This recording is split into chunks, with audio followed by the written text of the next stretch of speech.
Hi everyone, I will be describing some of the ideas set forth by Jim Burke in his book on classroom management. So to begin, in regards to classroom management, he asserts that you want to create a positive first impression with your students. This is something that I find really important, getting to know your students, not just through academic but social activities as well. So for example, you want to greet your students when they come into the classroom, ask them about how they're doing, not just in school, but extracurricular activities and at home as well. You also want to establish expectations regarding behavior, culture, policies, and procedures at the very beginning, and set boundaries and post these policies around the room so that students are able to be reminded about what's expected and the various policies that are enforced in the classroom. And you also want to make sure that you dress, act, and speak like a caring and serious professional. So, like playing the part and looking the part as well. Like Ginsberg says, every day is like an interview. So, we want to make sure that we are well groomed and dressing and acting professionally. And another thing that I found important in regards to classroom management was creating a classroom environment that is fun and comfortable that emphasizes learning. So making sure you're learning and also having fun as well. You also want to maintain a positive and productive relationship with all students. So you want to show a personal interest in students in and outside of school and make those connections with students, but also remembering boundaries as well. So you don't want to become too close with students where it can legal issues can get involved, and that's something that we want to avoid at all costs. We also want to set high expectations for all of our students and help them reach those expectations, as well as treat all students with respect and consideration.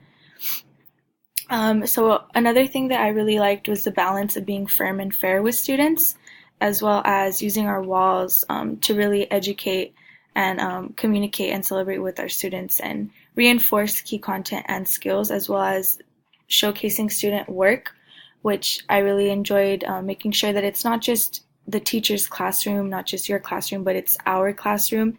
So really embracing various students' ideas and posting those on the wall, which my guide teacher does, and I really enjoy that. I like that. And I've also seen students go up and be really proud of themselves when their work gets put on the wall. So it's really cool to see that. And you also want to make sure that you're seating students based on their needs, both individual and instructional needs. So, for example, the class that I'm student teaching in, there's a special education cluster, and they're required to sit at the very front of the class so that they have room for their instructional aide to also help them as well. So, keeping that in mind. As for effective instruction, you really want to begin the period efficiently. So Jim Burke really says that you should always have some type of warm up for students to start working as the bell rings or right after the bell rings. And in this time, you can definitely take care of logistical and administrative details, such as, especially, it's really important to take roll at the beginning and make sure you do that right away. And it's kind of like maintaining a routine and continuing this throughout the semester and throughout the year. And I found that this is very helpful as well for the students with IEPs and 504 plans, because they really rely on this consistency and these routines. And that's something that really helps them understand and stay focused. You also want to communicate with students what they're going to be doing and how they're going to be doing it. So making sure that you give students a model of what they have to complete for that day's task or whatever activity that's going to be done that day, so the students can see what a successful example of it is, and they can aim to be successful and complete that task or activity in a successful manner. So you also want to end the period productively. As well as you begin the period efficiently, you want to end the period productively. So make sure that the class is restored to its original order. If you were working with groups, you want to make sure that the seats are all back in order. And use those final minutes to reflect, review, assess, or discuss, like with any exit tickets, a short quiz, something like that, and take care of essential procedural details as well. Also assigning and explaining homework for that night and making sure that you give students time to begin that homework in class so that if they have any questions, they can ask you before going home, and you don't want them to be struggling on it at home and then maybe that makes them not even do the assignment. So you really want to explain it effectively beforehand. And you also want to provide a disciplined, supportive classroom environment and also manage group instruction productively. So you want to model and teach appropriate behaviors and skills for successful group work, for example, and use a variety of different teaching instruction methods for different students. As for learning for all, or differentiation, you really want to make sure you're meeting the needs of all of your students. So lessons should include knowledge and skills that students need to solve a range of academic and real-world problems. And it should also, whenever appropriate, you should have students work with others to promote the social nature of learning. So learning is just naturally social. So I really found that having group work or various pair shares really helps students get engaged, and they enjoy talking with each other, of course. So just making sure that you're going back to effective instruction, making sure that you're keeping that, making sure that those group work and pair shares are under control and not getting out of hand and not going off topic and things like that. You also want to make sure you meet the needs of English language learners, as well as support students with special needs and students with specific learning disabilities. So for example, for our English language learners, you want to provide clear and simple directions regarding behaviors and tasks. And for students with special needs, you want to make sure that you're creating a classroom environment that is sensitive to special needs students, and also developing students' independence and their ability to advocate for what they need. And I find that that's very important, because you don't want to just assume that these students can't do anything, because they can. They're able to reach these high expectations that we set for them. We just need to support them along the way and make sure that we're helping them and making sure that they're able to advocate for what they need when the time is right.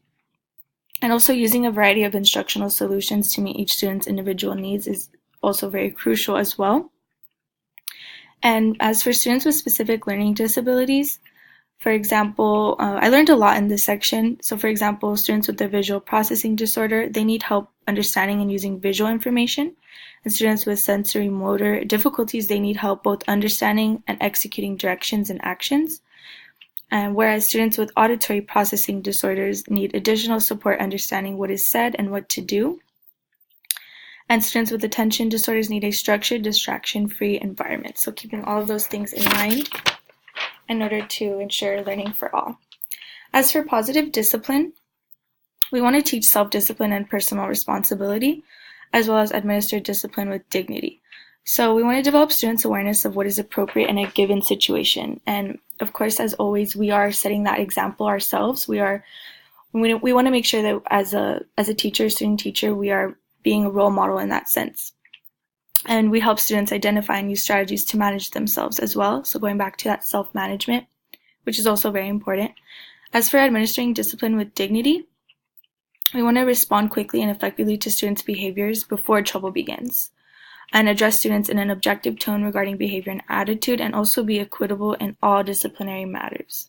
So you definitely don't want to let one student get away with something and then another student you are very harsh to them, because students will recognize these differences and they will possibly resent you for that. So you want to make sure that you are being equitable in all disciplinary matters. You also want to communicate policies, procedures, and principles in your syllabus, and establish and maintain an effective approach to discipline.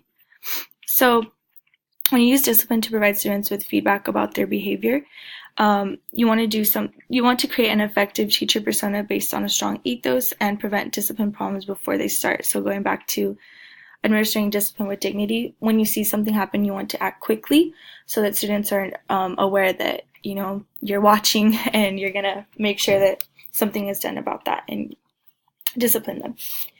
As for troubleshooting, there's various examples of things that we may have to troubleshoot with that Jim Burke makes sure that we have understanding of at the end of this book.